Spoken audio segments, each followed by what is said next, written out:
குழந்தைகளுக்கு அன்பான வணக்கங்கள். ஐடி சார்பாக உங்களை அன்புடன் வரவேற்கிறேன்.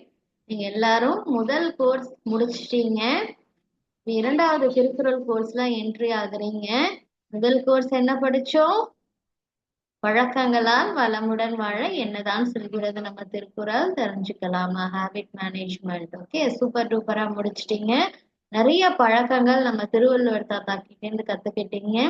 இன்னைக்கு புது கோர்ஸ் என்ன அப்படின்னா discipline management. To be the best disciple. எப்பொழுதும் சிறந்த மாணவராக நம்ம எப்பவுமே ஒரு பெஸ்ட் ஸ்டூடெண்டா இருக்கிறதுக்கு, ஒரு பெஸ்ட் டிசிபிளா இருக்கிறதுக்கு நம்ம திருவள்ளுவர் தாத்தா திருக்குறள்ல இருந்து என்னென்ன டிப்ஸ் சொல்லி தர போறாங்க அப்படின்றத இன்னையில இருந்து பார்க்க போறோம்.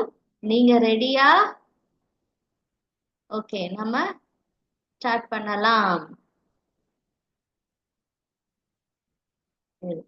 Second course to be the best disciple. அதுல ஃபர்ஸ்ட் ஒரு கேள்வி ஆண்டி உங்ககிட்ட கேட்க போறேன், சரிங்களா? அதாவது நம்ம படிச்சாதான் சிறந்த மாணவரா ஆக முடியுமா? அதுதான் என்னோட கேள்வி. ஏன்னா படிக்காத எத்தனையோ பேர் நல்ல அறிவுடையவங்களா இருக்காங்க இல்லையா? நீங்க பார்த்திருக்கீங்களா?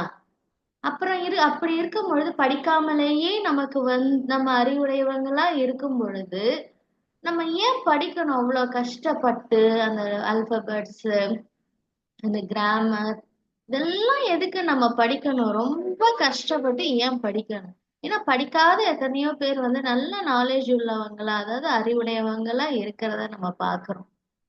அப்படி இருக்கும் பொழுது நம்ம ஏன் கஷ்டப்பட்டு படிக்கணும்? அப்படி படிச்சாதான் நம்ம சிறந்த மாணவரா ஆக முடியுமா? இதுதான் இன்னையோட கேள்வி.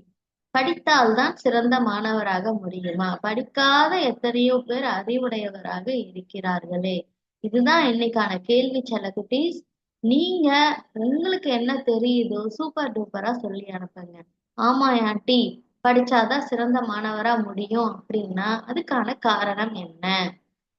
இல்ல ஆண்டி, படிக்காமலேயே நம்ம அறிவுடையவங்களா இருக்கலாம் அப்படின்னா அது எப்படி அப்படின்ட்டு ரொம்ப அழகா சூப்பரா சொல்லி அனுப்புங்களேன்.